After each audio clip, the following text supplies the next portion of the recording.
Hi, this is Dan Aykroyd. He's progressive.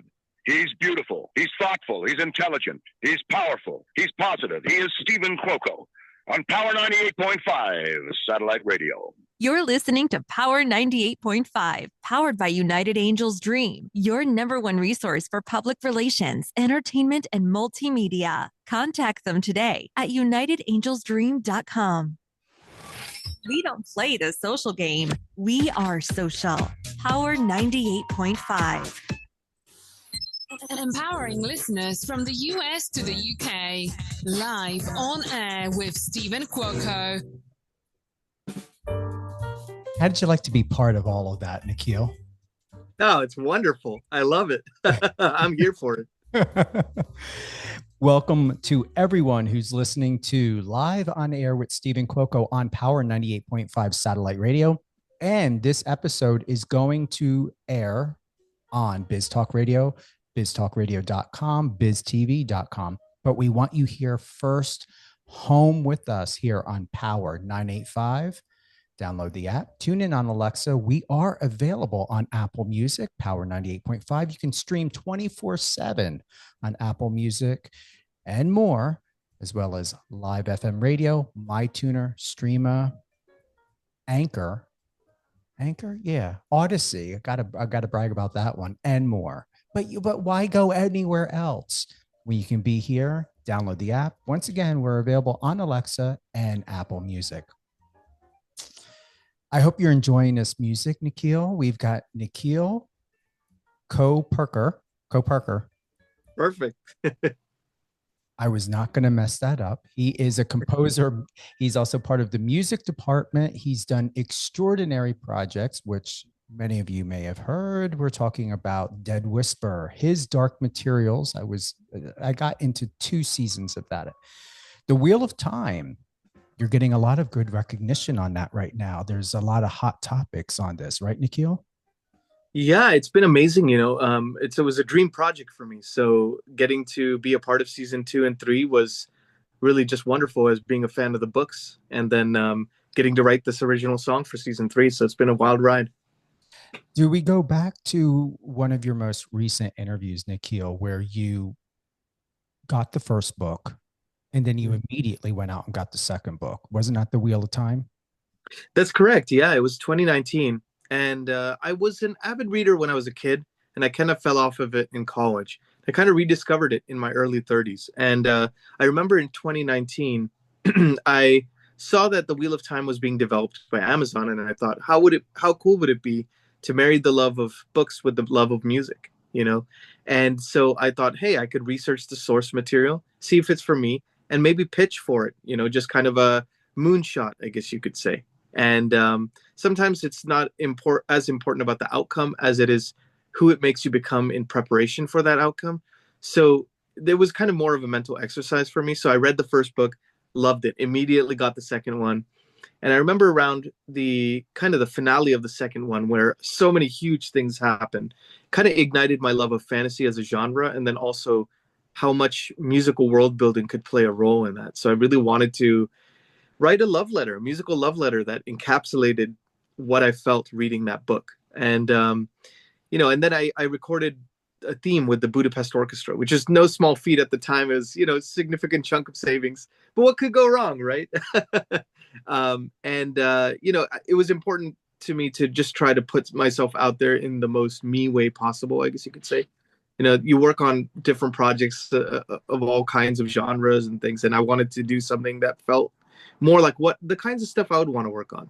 And at that time, the fans kind of took it and ran with it. They were very excited about it. And Tor.com, Tor's the publisher of the novels, wrote an article about the piece. And then it came to the attention of Lauren Balfe, who saw that video and gave me the chance of a lifetime to join his music team, and work on a bunch of projects like the ones you mentioned, and then also, of course, The Wheel of Time. So it was really a full circle moment, a play on words there, I guess you could say. I'm happy for you. I really am. Once again, for those that are tuning in, we've got Nikhil Koparkar. He is a composer, and you're many more things than just a composer, right, Nikhil? Yeah, I actually, before I jumped into the world of media scoring, I was a songwriter as well. So I played in a bunch of bands. I'd started one as well called Dream Alive. And I was writing a lot of, as a songwriter, and performing that music and singing that music. And I loved songwriting, but I kind of realized that I love writing the picture. And I love working with different types of teams. I love the collaborative aspect of that. And each team is a different culture, and each team has a different why for why they choose to do a project. So it's fun to kind of get enveloped in that. And so I realized I wanted to write every day for the rest of my life. And so that became the goal, and media scoring was a great way to kind of do that. And then, with the Wheel of Time season 3 and this Hills of Tanchico song, it's kind of a way of marrying both loves in a way. And it reminded me that there really are no detours in life. It's just you're adding more to the arsenal of what makes you you, and hopefully you can express that in the future things. You work often in your home studio, or do you have another studio? Yeah, oftentimes I work in my home studio, and that's the luxury of being able to even work on bigger teams. You can collaborate a lot remotely, which is really nice. So a lot of the times I'll record orchestras overseas. I'll work with the Budapest Scoring Orchestra quite a bit, like I mentioned. Macedonia has a fantastic strings ensemble I've worked with there for Dead Whisper. And, there's wonderful musicians all over the world. So that's a really great part of it. And even on Lauren's team, we were recording in Abbey Road, but oftentimes those things were happening remotely. We had to do things very fast. And so that allows for that collaborative aspect. Though I will say I love being in person the most. And I love being able to be with the musicians and say, hey, why don't we try this idea and bounce off them in real time? So oftentimes, like when I was working on a song it was a theme for this game franchise called League of Legends, which is a Riot Games franchise. We recorded it in LA because they had the budget to do that. It's always very expensive to record in LA, but we recorded at the Barbra Streisand stage on the Sony lot. And being in the room with the players is a completely different experience. So if I could choose my favorite, it would be being in a studio. But of course, the home studio is a great way for germinating those ideas and then getting to realize them wherever in the world. The best thing about a home studio, Nikhil, is you don't have to share a bathroom with the general public. That's very true. That's very true. And actually, I have this area of the unit is kind of closed off, so it has its own bathroom, and it's pretty great. So awesome. I love that. I really do. That's awesome. Yeah. And it is, I'm all about privacy with bathrooms. I don't mess around. I mean that. Like when I take having my own bathroom extremely seriously. Totally. Yeah, absolutely. October 5th, 2020, we're going to go back. You said, I feel fortunate enough to have moved around a lot when I was younger. This constant adjustment to new people and environments, as well as the desire to make a career in the music industry as I got older, has made taking risks is a consistent part of my daily life. Is it still that way 5 years later?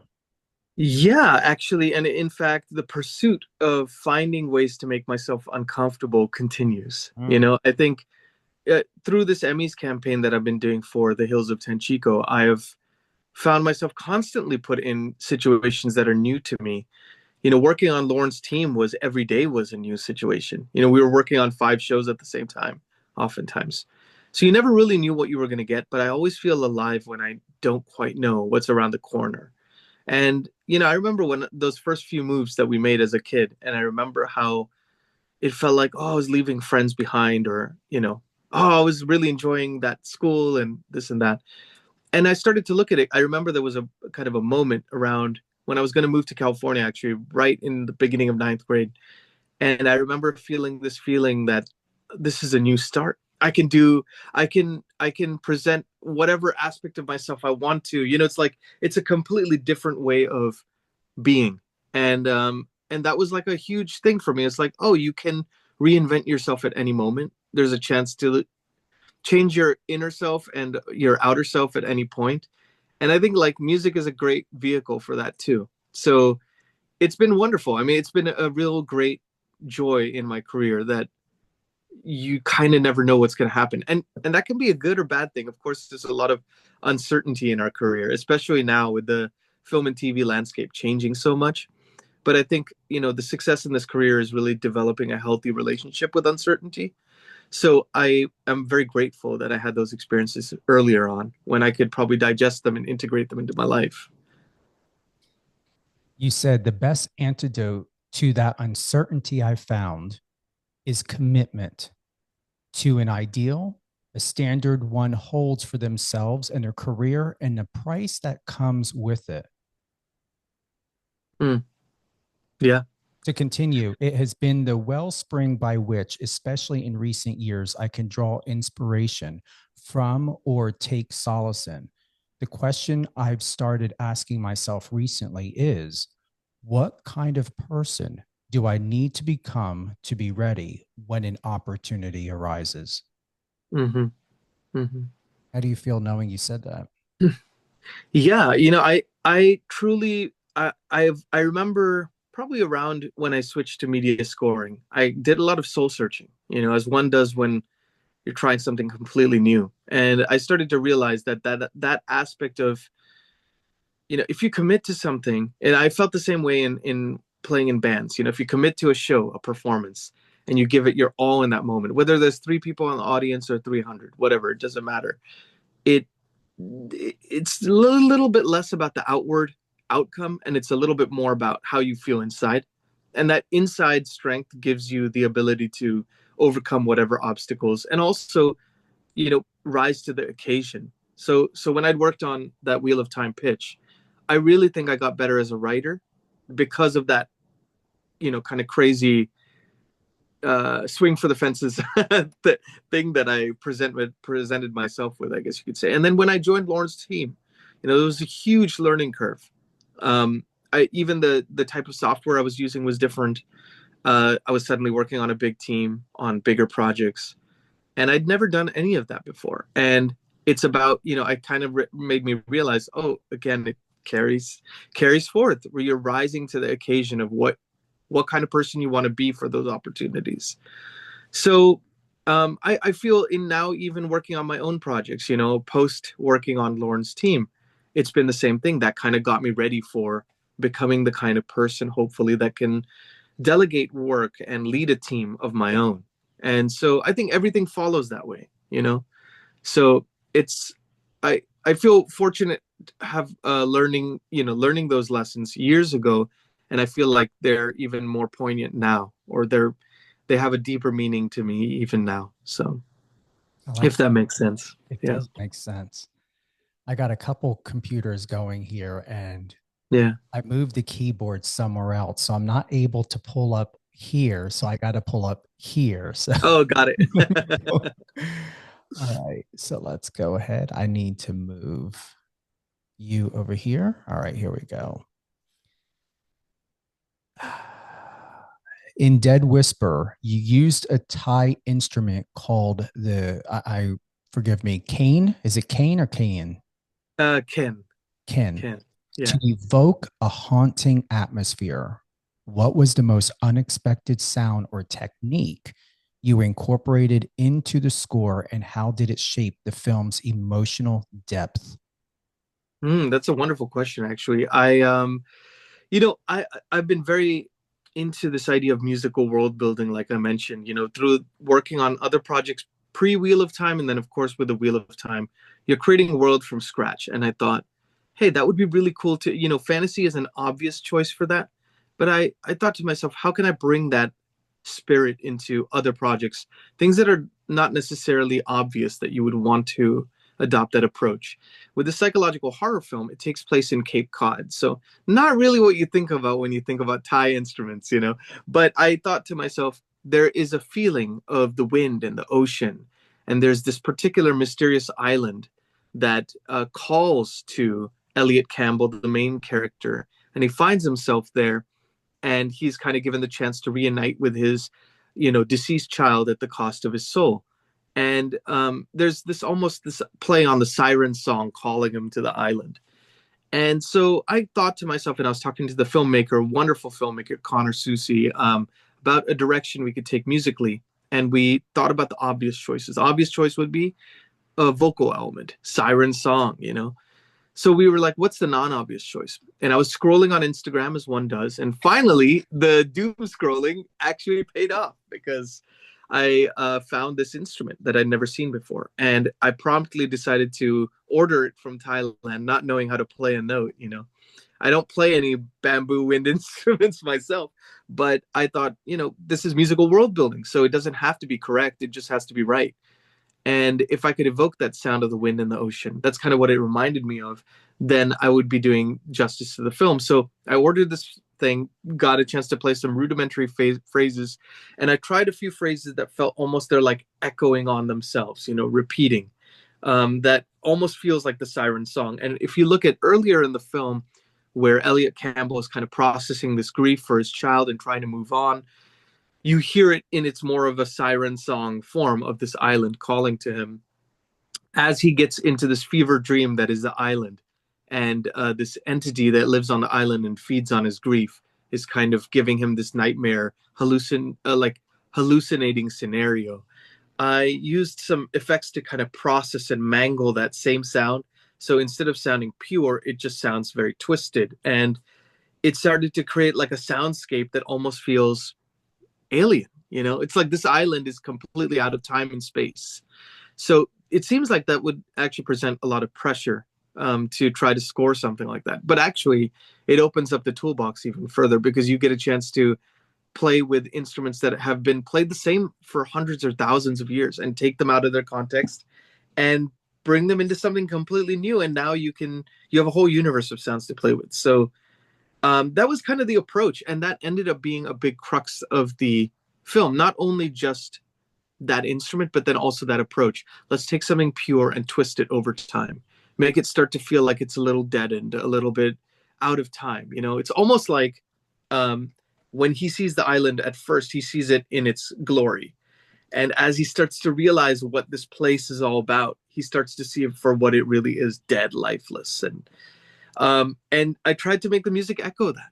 And so the Ken was actually one of the, you know, several instances where I got a chance to use the instruments to try to use that kind of an approach in scoring. You didn't put it back in a box. Do you still have it out? Oh yeah, I still have it. It's actually right over there. I don't know if you can see it on the camera here, but it's right there by the bookshelf. Yeah. Okay. Yeah. Okay. So it's great. All right. Next question. I got so many for you. I was like, oh, please lay it on me. What's a moment in your career where you felt completely out of your depth, and how did you push through it? You know, that's a good question. I would say probably the one that I felt the most out of my depth was working on Lauren's team at the very beginning.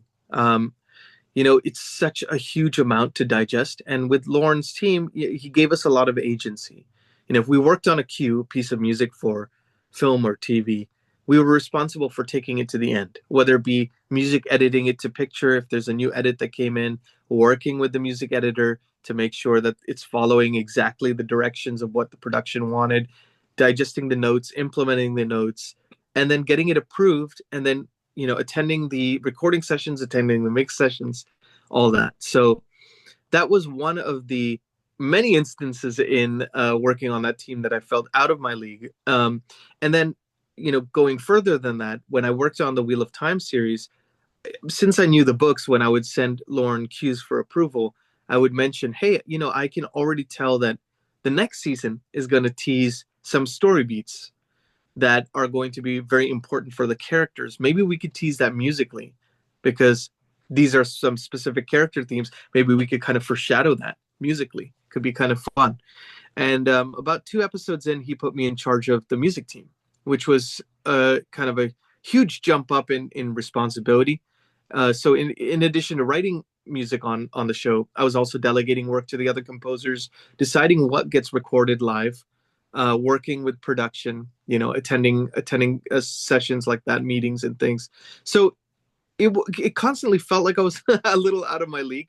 But I think the first couple months of working on that team, it felt like you're just kind of hanging on for dear life a little bit. And as you start to get your bearings, you know, you kind of start to realize like, oh, I already did more than I thought I could, you know? And then you kind of just go, okay, I'm not going to focus on the long term of this. I'm going to focus on the day. I'm going to focus on the moment. And, kind of help me be more present in the process. I think it's very easy when there's a million things going on to get overwhelmed by it. And I think it really helped me to have those experiences, because when it starts to feel like a constant, your only way through is to kind of shrink your world a little bit to the moment and use that as the, kind of grounding thing, to go forward with whatever comes. So I would say that was probably the best learning experience and kind of how I got through that. So it was just really a one moment at a time realization, I guess you could say. One moment at a time during the wheel of time. Exactly. And a full circle moment. Full circle moment. I like that. If you could compose a soundtrack for any historical event, what would it be and why? Man, that is a great question. Now, do you mean like a documentary of However that? you received it, however you received that question. That is a great question. Okay, so if it was like a documentary or a biopic or something like that, I think, this is probably also because I love the music of the late 60s. And I always felt like the kind of mushroom cloud of consciousness, cultural change, social change, political change, and musical change was just so interesting. I would have loved to have witnessed it. But since I couldn't, the second best thing would be to score it, So I think it would be wonderful to get to work on a project like that, and use some of the, like a lot of the band stuff that I was doing prior to scoring was actually very influenced by that type of music. So, it would be another full circle moment, I think, to get to work on something of that time period. I think that would be just wonderful. I saw it in my head. Seriously. Yeah. I saw it in my head. Yeah. Yeah. Oh, great.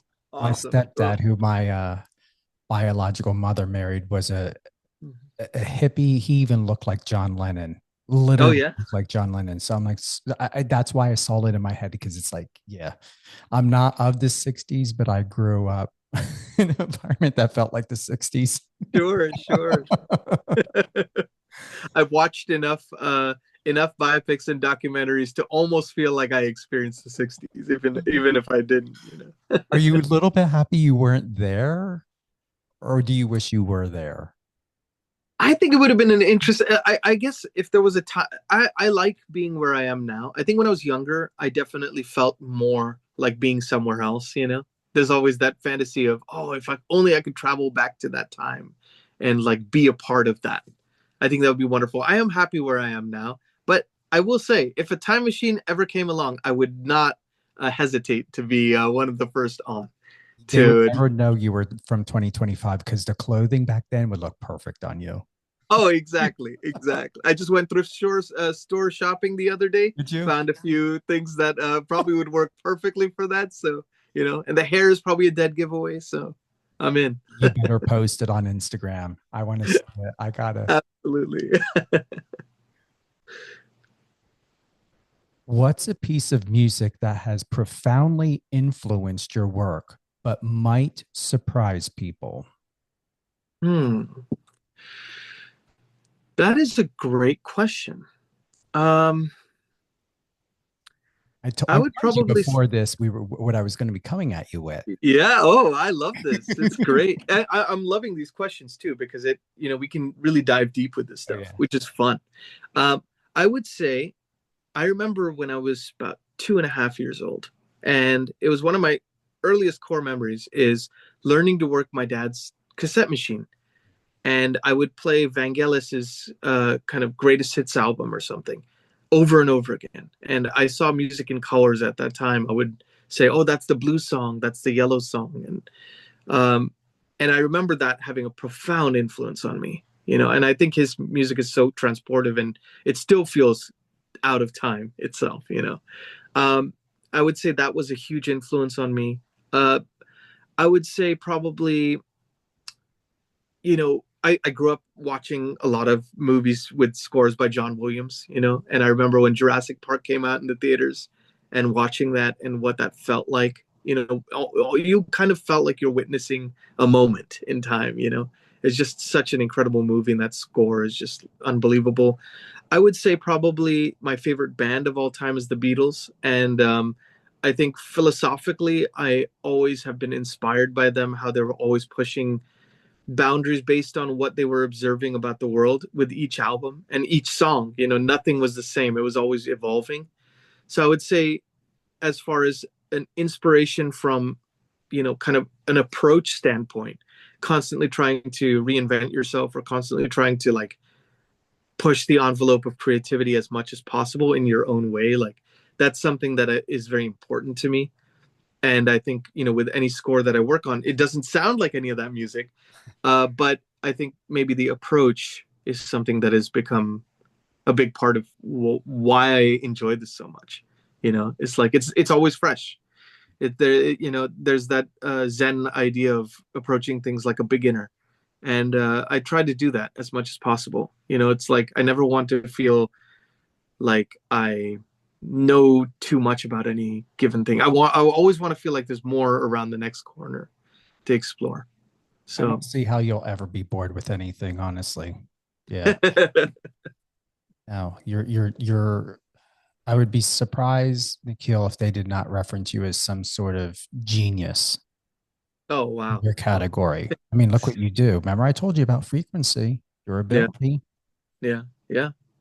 I think, it's like, I think about curiosity a lot. It's very easy when working in an industry that has you're writing the music is a huge and most important part about it.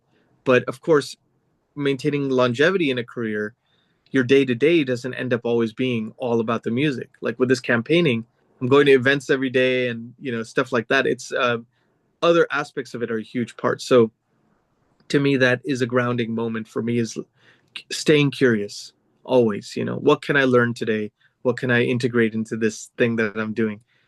And if that is the North Star, then it's harder to be bored at any given moment, because you always know as soon as you feel like you know something, then you peer above you get to the top of a mountain, you look around and you realize there's so many more mountains to climb. So, and you could also realize you found the best mountain out of all the other mountains you just saw. Yeah. True. Very true. Yeah. You've worked across film, television, and gaming. Which medium challenges you the most, and why? And if we don't use the word challenge, we can use either challenge or inspire. So sure. You've worked across film, television, and gaming. Which medium challenges or inspires you the most creatively, and why? So that is a great question, and actually a hard one to answer, because I would say, and I'm trying not to like provide a cop-out answer for this, but I really do feel that they inspire me for very different reasons. I'll talk a little bit about the challenges maybe. Okay. But I will say for film, it's such a contained experience, and you get to go on a 2-hour journey with these characters, and you can create themes that weave in and out, and it's a singular experience, so I love that aspect of it. It feels contained as an album when you listen to a soundtrack album. With TV, it is such a juggernaut in that you're balancing multiple seasons, character arcs that go for multiple seasons. So you're not only responsible for the episode, you're responsible for the season arc and the series arc. So you're constantly keeping all these things in mind. And I think that presents a lot of challenges. Of course, there's the time constraints on TV are insane. When I was writing that Hills of Tanchico song, I had the morning to write it. And 95% of that demo appears in the final version that was released. So, that just gives you an idea of how fast those things move. But it presents the opportunity of going even deeper into thematic scoring. So I love that aspect of it. Games are the slowest of a process, which can present both challenges and opportunities, actually, because, there's that idea of having too much time on something. And that's something I struggle with sometimes. But with games, you can really just go out of the box completely. You're not really beholden to as much of the structural things in terms of how music should function. And I think game developers are really willing to take risks on that, which is awesome to see. You're not necessarily going to see very risky scores, with of course some exceptions, but like a lot of the big studio releases, it's not going to be something completely out of left field. Whereas in games, you will see that a bit more. And the challenges can sometimes be you're on a project for 3 years, 4 years. So you have way more time to sit with the music, which could be beneficial, but also present its own challenges. So I guess I'm both inspired and challenged by all three for very different reasons. I am really enjoying right now, though, TV and its potential for character exploration. It's the same reason why I love books so much, is they're long form. They require an investment of time. And I think that time allows you to see the characters differently and also approach music differently. I like that. An investment in time. It's perfect. I like that. Yeah. That's perfectly said. Thank you. Yeah. It's, I feel it's a lot about how much you engage or how much one engages with the material that also determines what you get out of it, and with certain mediums that force you to engage more in order to get the greatness that lies within, then it's a different kind of payoff, Don't mind me. I have to like do my little sets over here. Oh yeah, no problem. Talk radio. We have to have for commercial break. So I got my last one going right now. Awesome. That's great. What's a sound or musical motif that you've always wanted to use but haven't found the right project for it yet? That's a good question. That's a tough one, actually, because, whenever I approach a project, I try to approach things with a clean slate a little bit. For example, I honestly would have never imagined using that Thai instrument in a horror film until I was in the thick of it, and I'm sure there's a lot of instruments that I don't know much about yet or haven't explored yet that I could incorporate. I think if there was one that I would love to someday use, it would be what I heard used in The Wheel of Time, I think season 1 more extensively, and I would love to use it on one of my own scores, and I tried to use it for Dead Whisper, but didn't end up working out scheduling-wise at that time, is a Carnix, which is an ancient Celtic war horn. And it's 6 feet tall, and you book an auditorium to record it. There's only a few players in the world who possess this instrument and also can record it. And I guess to that point, I would love to go, further into the past. When I was working on Life on Our Planet, we had bone flutes. We had all sorts of ancient instruments. And I think that would be really cool to play around with, is to find instruments that are primordial. It's like the first instruments that people were using. And what would that feel like in the context of a score? I think the history of that and bringing that flavor to a score, whether it be to make it feel ancient or to, again, completely recontextualize it. It's like when you start with a sound that nobody else has, you're going to have so much a wider variety of things to play with that nobody's ever heard before. That really excites me. I like that. And I'm sure that instrument's probably tens of thousands of dollars, I'm assuming. I'm sure, yeah. I'm sure they are not cheap, especially when you get to ones that are harder to find. Or I remember there was an instrument called a wheel harp, which was kind of it almost looks like a wheel, and it's got this specific almost glass organ type of a sound to it. And there was an instrument maker in California, I think, that made them.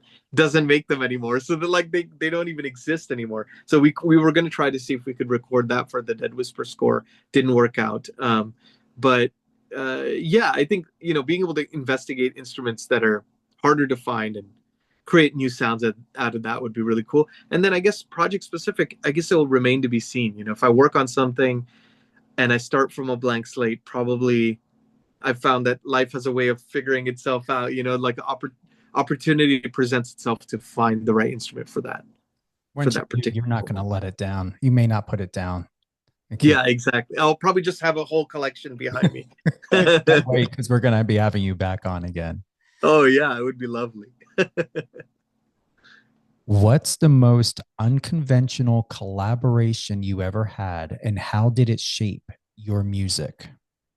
Oh man, yeah. I actually I can immediately think of one right off the bat, and this kind of was the seed by which really most of my career has sprung.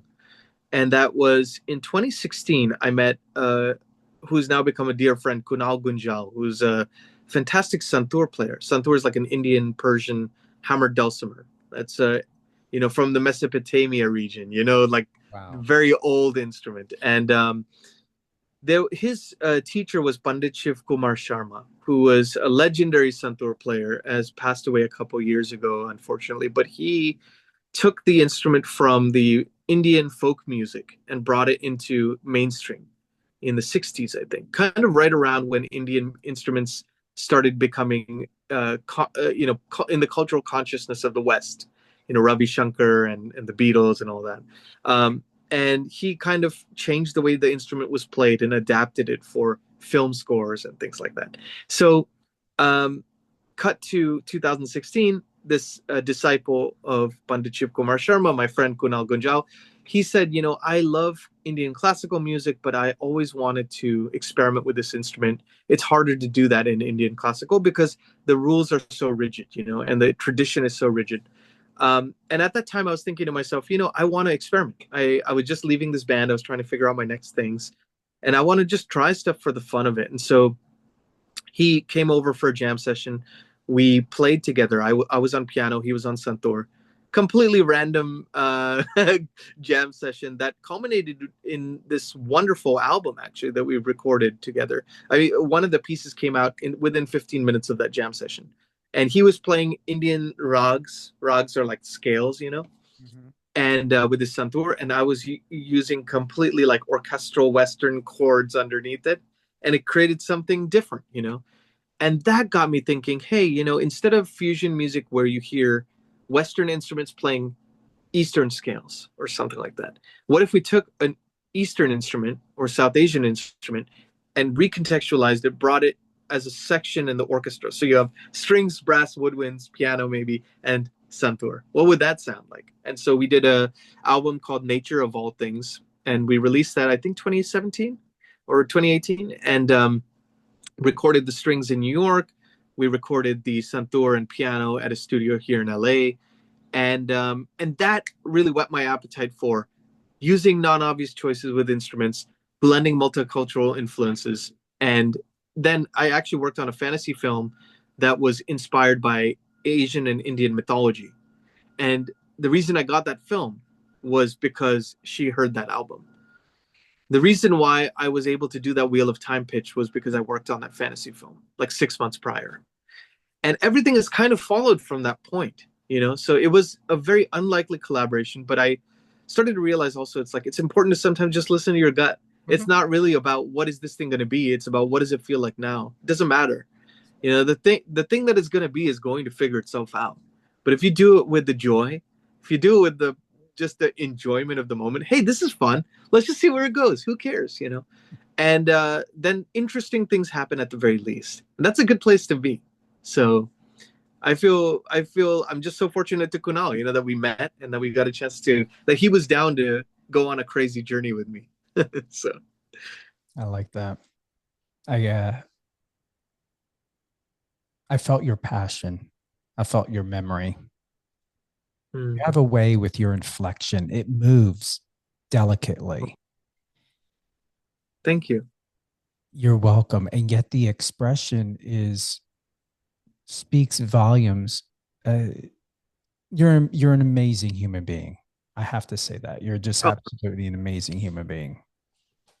Thanks so much, Stephen. Honestly, I really appreciate it. And right back at you, honestly, like when we were chatting earlier this week, I just had such a wonderful conversation with you. So I was very excited to do this. It went deep. Yep. we did some heavy excavating. As good conversations often do. Yes. All right. Let's see here. What do we have remaining?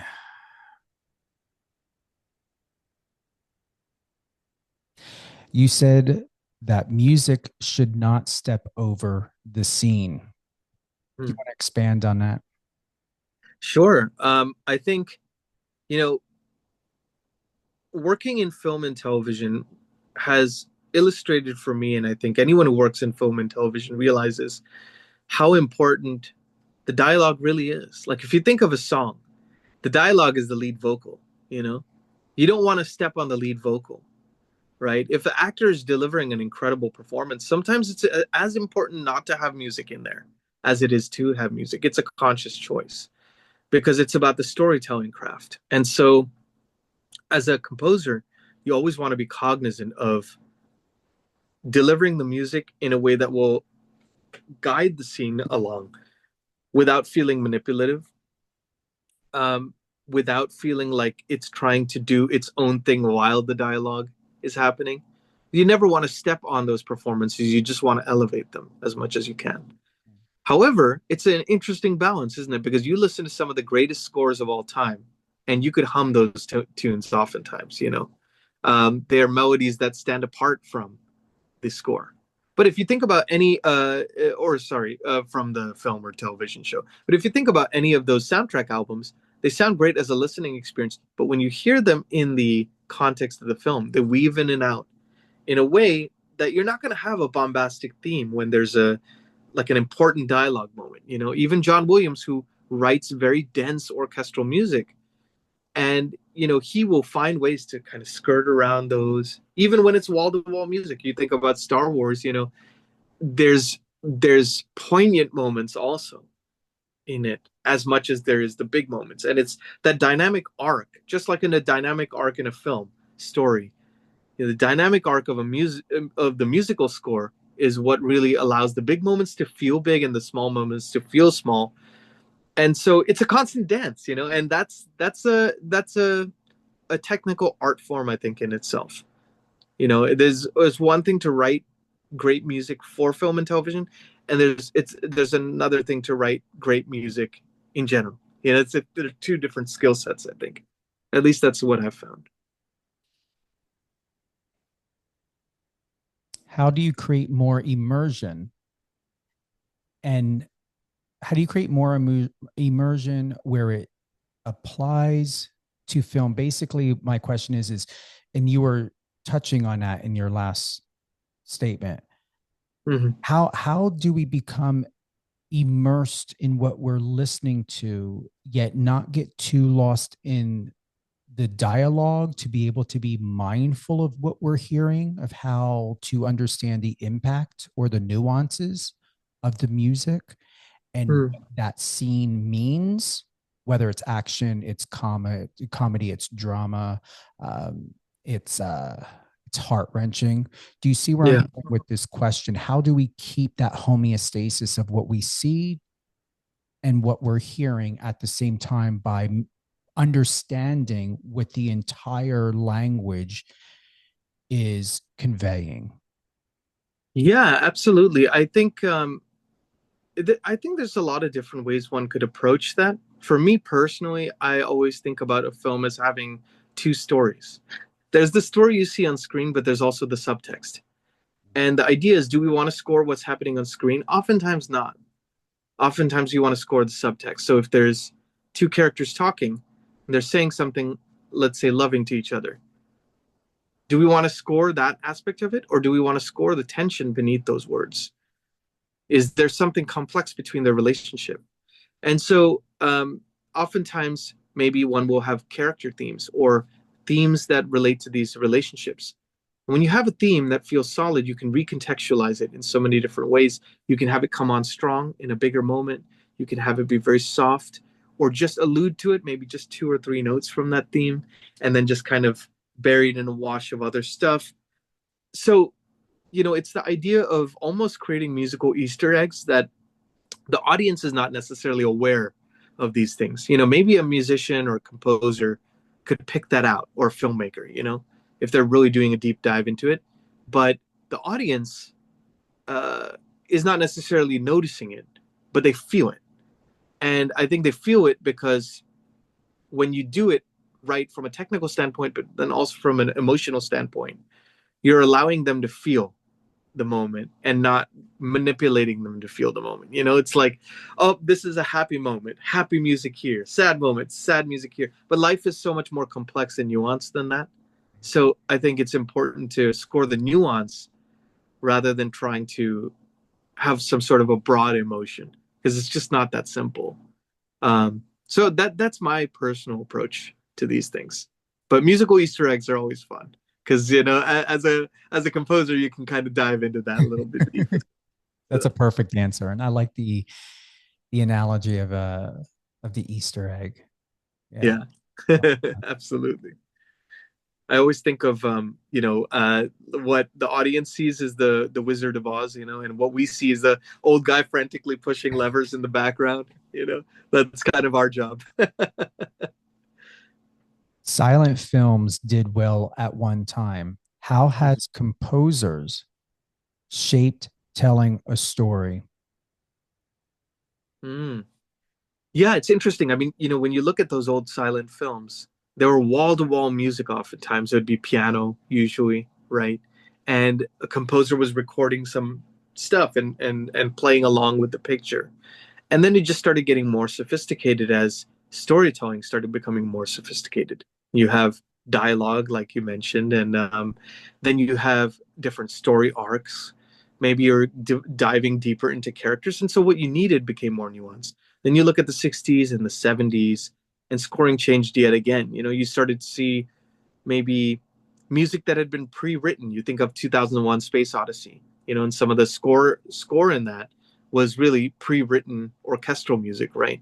That worked just really well for those scenes. Then you have John Williams and the golden era of scoring, the first golden era of scoring. And a lot of that was like thematic writing. Like, let's have some strong themes for characters, leitmotifs, and have them weaving in and out and make it more orchestral based. Now you look at scores now, and it's, once Hans Zimmer came on the scene and was blending experimental and electronic scoring techniques with orchestral, changing the way teams work together, and then also changing the way score functions in a film. I think it's a constant evolving process with the nuances and the needs of the medium. So like now I'm talking to composers, and I've witnessed this myself in my own projects, that as much as you're writing the picture, oftentimes you're writing the script too. And I've worked on stuff where I wrote to script, and that music was played on set for the actors to create more of an integral experience. Then the actors can feel what the music is going to be like as they perform their parts. That's a different approach, but it's a very collaborative approach, and it allows the music to be a slightly different role, because sometimes that stuff is music edited to picture afterwards. So that almost makes the music feel like a setting or a character rather than a themes for the character. Does that make sense? So you can have music now function in so many more forms. And I'd be very interested to see now, as technology continues to evolve, and some of these, you're seeing adaptations of games in TV, you're seeing games influence TV influence games, so on and so forth. There's going to be more of an integration of these art forms, and I'm sure the musical needs and scoring will continue to evolve from there. So I think, it's just interesting to think that it's only been like 100 years, but so much has happened in that time. And then you look at the last 20 years, and so much has happened in that time, and it's just going to continue like that, I think. So that's exciting. I agree.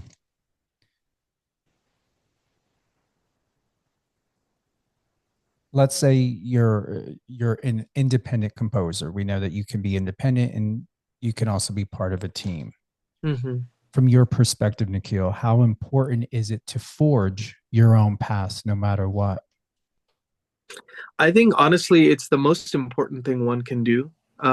That's just my personal opinion. And I think it's becoming more important as we go. Like, I remember maybe 10 years ago, the common advice was get to write in all the genres so you can kind of tackle anything, any project that comes your way. And I think there's still some truth to that. But also, the composers that have the most enduring music or work on some of the most interesting projects are usually the ones that have a unique voice. And even if they're working on a variety of genres, as composers are wont to do, they're often bringing their own flair to whatever project they're working on. You really can't do that until you cultivate your own inner voice. And of course, when you first start off composing or songwriting or what have you, you're going to sound like other people. And that's part of the process. That's part of the journey. And it's almost, I think of it like, marble, right? Like a marble carving or something. And you're kind of chiseling away at this creative process until what's left is you, and so that takes hundreds, thousands of hours. You just have to keep doing it until you start weaning off those influences and you start to figure out what your own thing is. And for me, I kind of realized I don't want to approach music from a musician's perspective only, because I think there's so many different art forms and there's so many different kind of philosophical counterpoints to that. And I want to approach things from different angles, because that's how interesting things happen. I thought about that whole nature of all things experience. And to me, that was approaching something from a different angle. And as I mentioned, at the very beginning of our conversation, I love to read. And I find that is a huge key to my imagination, whether it be reading nonfiction books or fiction books, fantasy, sci-fi, horror, historical fiction. I love that stuff. And oftentimes that is what drives me musically, actually, because it's storytelling in another form. It requires engagement. You get to understand characters in a different way. So that was kind of me trying to forge my own path, I guess you could say, was to approach both the philosophical idea behind why I want to score and what I want to score, in regards to the books, and then also trying to experiment to try to find my own style. I love thematic scoring. I want to push it in my own way. And that has been extraordinarily helpful. Like even when I joined Lauren's team, which is, when you join a music team, oftentimes the misconception is, oh, you're all going to sound the same, or you're going to sound like that one composer or something. And that couldn't be further from the truth. Honestly, Lauren had hired us for our individual voices. And had I not tried to cultivate that before, during, and after, I think that probably opportunity wouldn't have even happened, And I think of the filmmakers I've worked with since, and they usually hire me for my own style. And they're not going to hire, not everyone's going to hire one for everything, and that's fine. It shouldn't be that way. It should be that you're hopefully writing the stuff you want to write, and you're aligning with the opportunities that feel like they work well with that thing that you love to do. So that's my long-winded answer to your question there. How does the village come together in complete verbal and nonverbal partnership when we think about composing and music? That's a great question. And like you said, it takes a village with these types of things. One thinks of music by, and that almost seems to insinuate that it's a singular person involved. But then you look at the credits after that card appears, and you look at the music team, and it's vast. You have orchestrators, you have people writing additional music. Additional music is like maybe the lead composer is the visionary behind the score, writes the main themes, maybe some of the important cues. And then the additional composers are writing some of the other cues, right? Or recontextualizing those themes in other scenes and stuff like that. You have orchestrators, you have orchestral players or soloists or synth programmers or all sorts of people, right, involved at every stage of the musical process. So it's as much a technical exercise as it is a creative one. And I think that's the biggest learning experience for me over the last few years, is how does that work on a larger scale? You think of a show like The Wheel of Time. You're not only musical world building, you're writing all these character themes.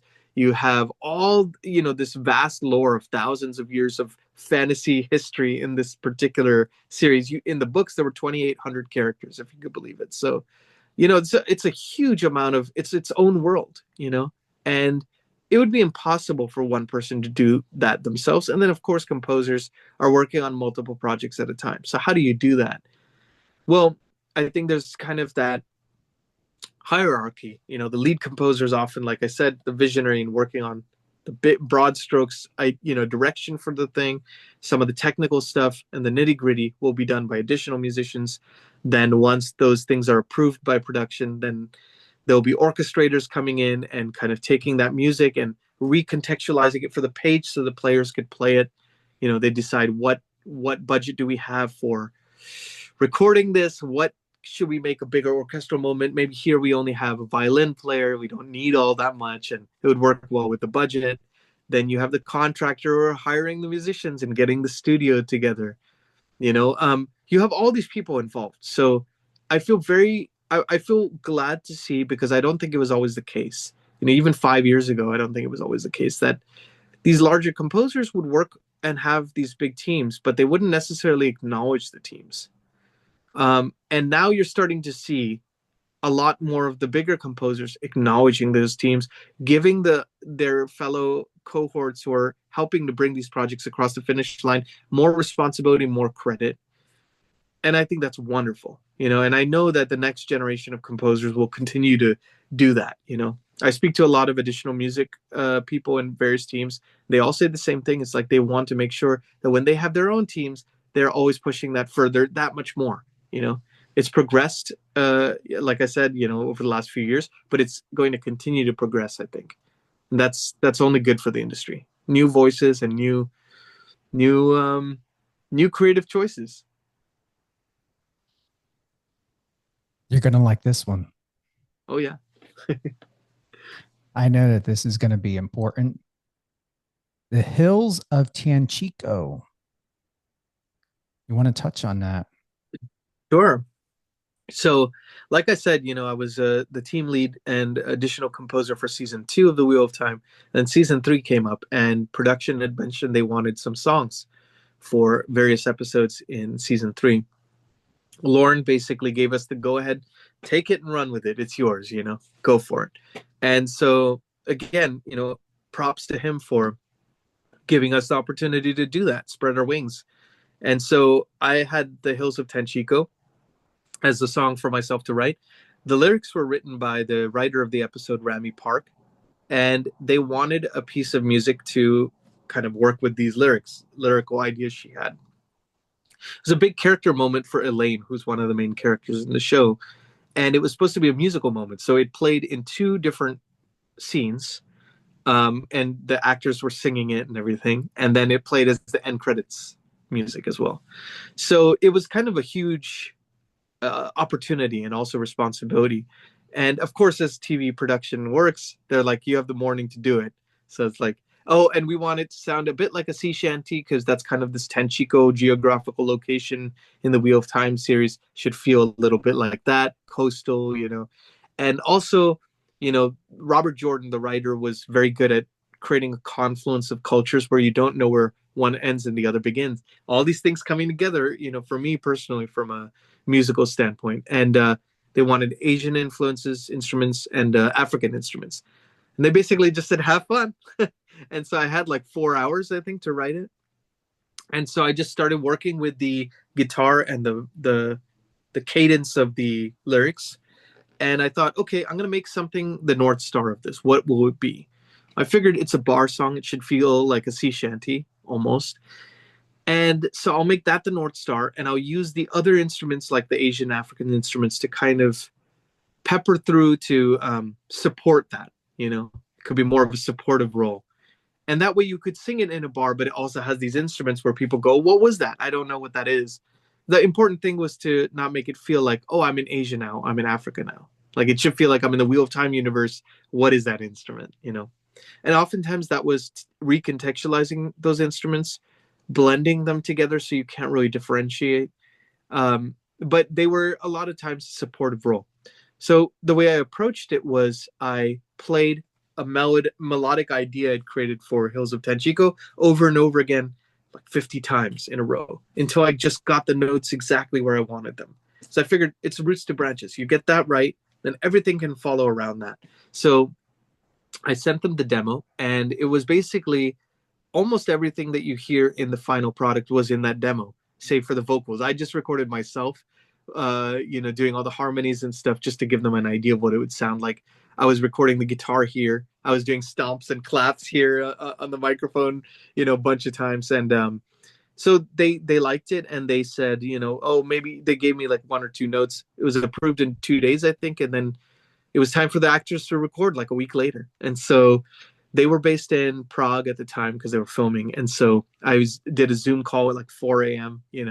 Prague time is, I think, noon or something. And the actors came in one by one.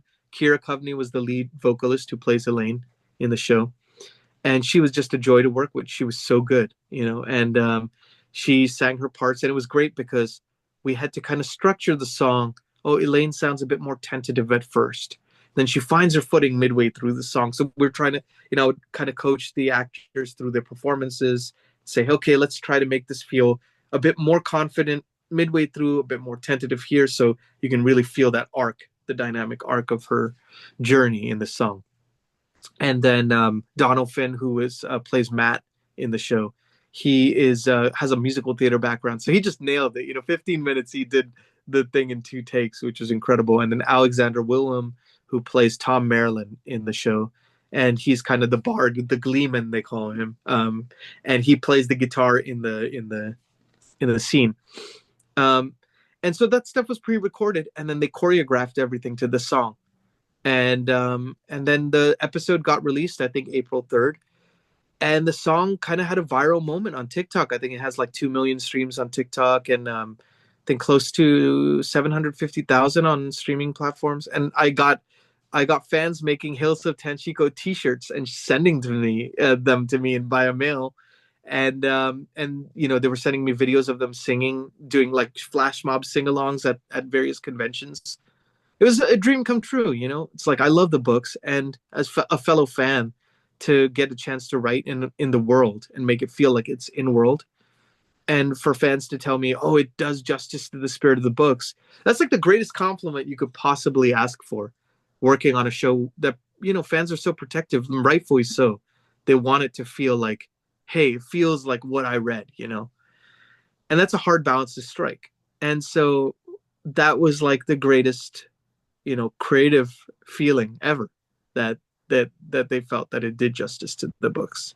So it was a wonderful experience, a very time pressured experience, but sometimes not having enough time and being creatively inspired are the 2 best things to have on your side. I believe this, I don't know if I propose this as a question, Wheel of Time shows universe. How do you write something that fits in a particular world? Yeah.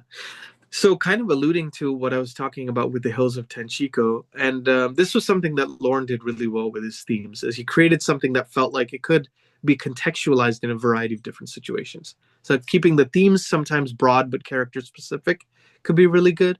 That way you have leeway to, reorchestrate them using different instruments and that kind of a thing. And to the point of instruments, I feel that, like I mentioned before, Robert Jordan was just so good at making cultural blends. There's a particular Shan-Chen civilization in this Wheel of Time series that have Asian influences, but then they have almost like a Southern drawl or something like that to their speech. It's stuff that doesn't feel like it should combine at all, but that disparity actually kind of creates something interesting. And it's done very tastefully in a way that you don't know where that one culture ends and one begins. And my personal philosophy for scoring is that's the way to create the musical world building, is then people feel like it belongs in the Wheel of Time universe, not in a geographical location that we would identify with. So that would be the first thing. The second thing is taking instruments like that Thai instrument I mentioned with Dead Whisper and recontextualizing them. Suddenly you have room to experiment and create sounds that are different as well. So that's a musical world building aspect, I think, that like one could really lean into. And so the Wheel of Time was a perfect exercise for doing that. You get a chance to really build the world from scratch alongside the filmmakers, right? Alongside production. And, the production had these amazing costumes, set pieces. The actors really did a great job nailing their roles. And so, I think it's important for the music to also do that. The music department is to create something that feels like it cannot be anywhere but this world. It should not feel like it's a fantasy world. It should feel like it's the Wheel of Time world. And not only the Wheel of Time world, but a specific geographical location is being referenced in the Wheel of Time world. So getting as granular as possible, I guess you could say. And then lastly, check. Do I want this one to be the last? Doesn't have to be the last, but what I have here. Yeah. Totally. Is it up for awards? The Hills of Tanchico. Is that up for any awards? If not, do you have anything else? Like what's going on with that? Absolutely. Yeah. So the Hills of Tanchico right now is under an Emmy consideration. Amazon submitted it on my behalf. So that's lovely. So it's been great, going to events out here in LA and meeting a lot of other TV Academy members. I'm a TV Academy member myself now. And so it's been really wonderful. And it's been a great journey so far. I know there will be other awards considerations coming up probably later on this year that I'll be submitting it to. So let's see what happens. But, I'm even excited that it's a part of the conversation at all. It's when you write something, you don't necessarily know where it's going to go. You do it to the best of your ability. And I was fortunate that I loved what I was doing in this moment because it was very tied to something that means a lot to me. And the fact that it's gotten this far is just wonderful and just along for the ride at this point. So congratulations. Yeah. Thank you so much. Absolutely. Thank you. Do I have anything else worth touching on? We know you love to collaborate with other filmmakers and musicians and creatives.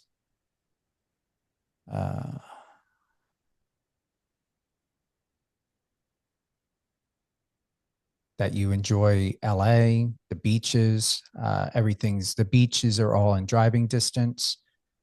Oh yeah. That's one of the great parts of, I live in Sherman Oaks, which is kind of a valley enclave, Yeah. And it's great. I mean, it's 25 minutes to Santa Monica. Can't go much better than that, I believe that's it. Did we cover everything? I think we did. Yeah. I feel like we really went deep, which was wonderful.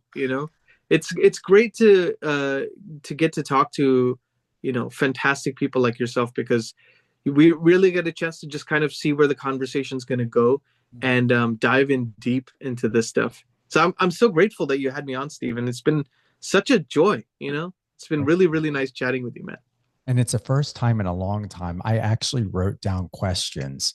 I don't write down questions. I just went seriously. Like I not only had questions on a computer, but I had back-to-back questions. Oh my gosh, that's amazing.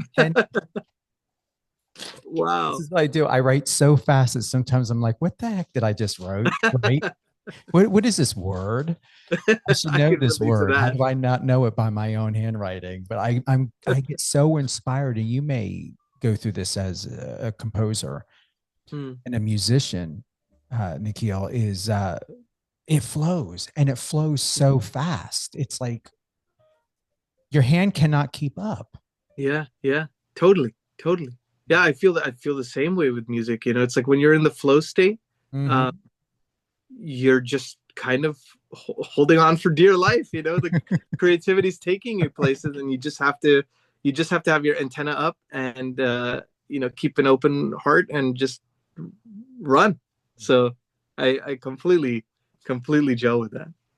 Do you teach at all? I mean, do you have a website you want anyone to go to connect with you? You have a phenomenal Instagram. Where's the go-to for all things? Sure. Yeah. If you want to connect with me directly, Instagram is great. I'm pretty active on there. It's at Nikhil, Nikhilk music. And then you can also find me at my website, nikhilkmusic.com. If you want to just be apprised of like what I'm working on and stuff like that. But always love hearing from people. So, feel free to send me a DM anytime. And hopefully I'll be in one of your upcoming projects. I'm ready. Oh, sign me up. I'm in. See, I'm casting for the part. I had a couple interviews today, and I just was like, I'm digging this shirt today. I'm like, this is a great casting shirt. So, it is a great shirt. Yeah. So anyone who wants to hire us, I think we're cast ready, because you look great. You got a wonderful shirt on. We look the part. Yeah, exactly. We are prepared. Any closing thoughts in your preparation? Well, I just want to say again, Stephen, it's just been so lovely exploring creativity with you today. And I think if anyone hasn't gotten a chance to check out the Hills of Tanchico yet, it's available through Sony Music, Sony Soundtracks on the season 3 soundtrack album. So you can find it anywhere you listen to music. And I hope when you listen to it, you get a chance to, digest this context and hear the spirit by which it was created, and just grateful for you all listening. Thank you, Nikhil. Thank you so much, Stephen. Nikhil Koparkar, composer for TV, film, and games still. You're still doing games? I am, yeah. Yeah, I'm working on a couple games right now, actually. There we go. All things Power 98.5. Download the app. Tune in on Alexa. If you're being a little bit stubborn and don't want to download the app, but you have an iPhone and Apple Music, go over there and type it in the search bar, Power 98.5.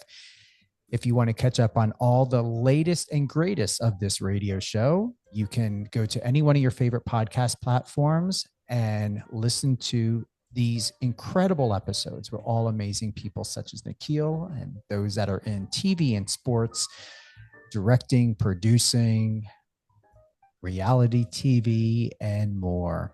Love having you. Thank you for the love, the support, the encouragement. And I'm excited. I'm excited to what's coming up next. And to give that, we have actor Louis Santer. We're going to be having him live on Saturday, May 24th at 10 a.m. Eastern. You all know him as Tigger from the horror series Winnie the Pooh. Ooh, I'm scared. Ooh, I can't wait to hear the music that's being composed for that film, Nikhil. That's awesome. Yeah.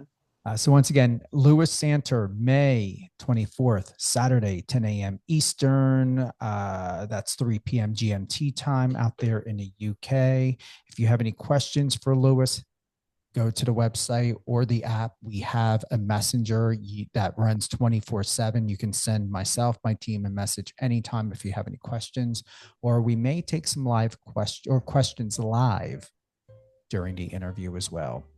Be well, live well, smell well, shower well, dance well, do everything well and happy and with a smile on your face. Take care.